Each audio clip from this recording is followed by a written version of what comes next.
Om Swastiastu. Hai semua, selamat datang di video ini. Perkenalkan, saya Desa Nyoman Srinadi, NIM 2323071011. Saya mahasiswa S2 Pendidikan IPA Universitas Pendidikan Ganesha. Nah, pada video ini saya akan menjelaskan lebih lanjut mengenai cloning dan rekayasa genetika dalam kehidupan. Baik, yang pertama yaitu pengertian dari cloning.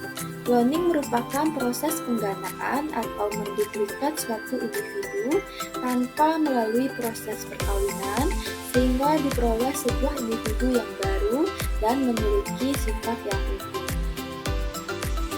Nah, adapun manfaat dari cloning ini yang pertama yaitu untuk pengembangan ilmu pengetahuan, khususnya pada pengembangan ilmu biologi dan aspek reproduksi, embriologi, dan diferensiasi.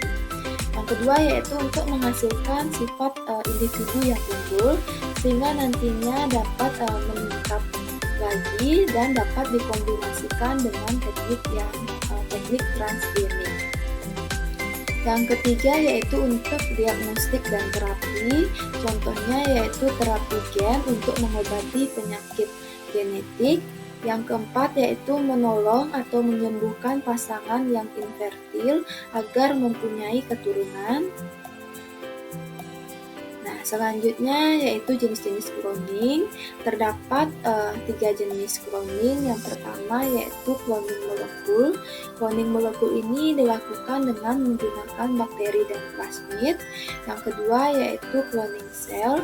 Cloning sel ini bertujuan untuk menghasilkan suatu populasi sel dari satu sel yang tunggal.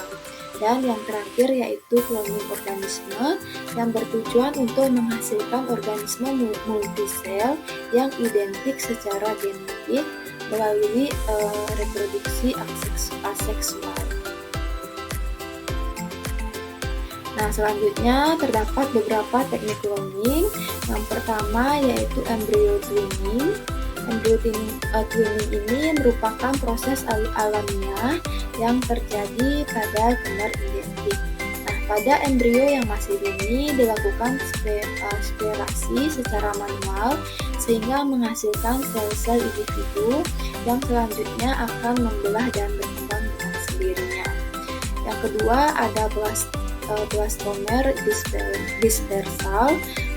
Merupakan teknik cloning yang dimulai dengan pemisahan secara mekanik pada sel-sel individual sebelum pembentukan blastosit atau sel-sel awal membentuk bola yang berisi cairan.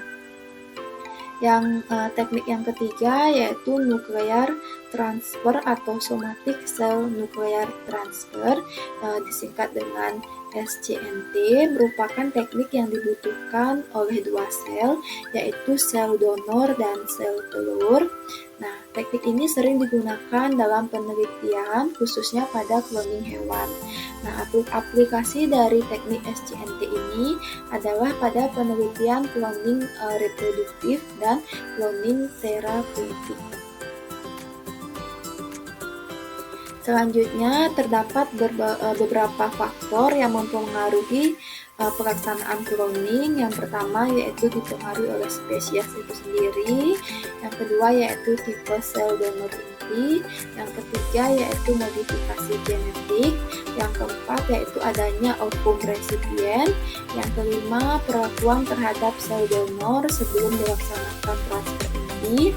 Yang kelima yaitu kesalahan saat pemrograman material genetik atau reprogramming dari sel donor. Selanjutnya, penerapan rekayasa genetika. Nah, rekayasa genetika ini dapat diterapkan pada berbagai kehidupan manusia. Misalnya, yang pertama yaitu pada bidang kesehatan. Rekayasa genetika ini digunakan untuk pembuatan insulin. Yang kedua yaitu terapi gen, dan yang ketiga yaitu antibodi monoklonal.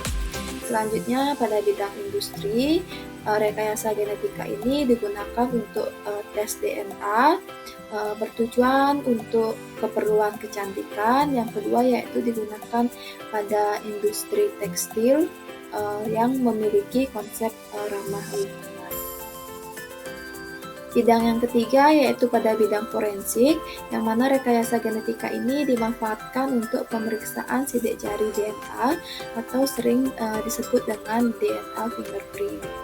Yang terakhir yaitu pada bidang pertanian, untuk menghasilkan tanaman transgenik yang dibuat melalui penyisipan gen. Tanaman transgenik ini memiliki sifat yang unggul sehingga dapat meningkatkan kualitas tanaman. Baik, sekian yang dapat saya sampaikan terkait cloning dan penerapan rekayasa genetika dalam kehidupan. Semoga video ini dapat dimengerti dan bermanfaat bagi kita semua.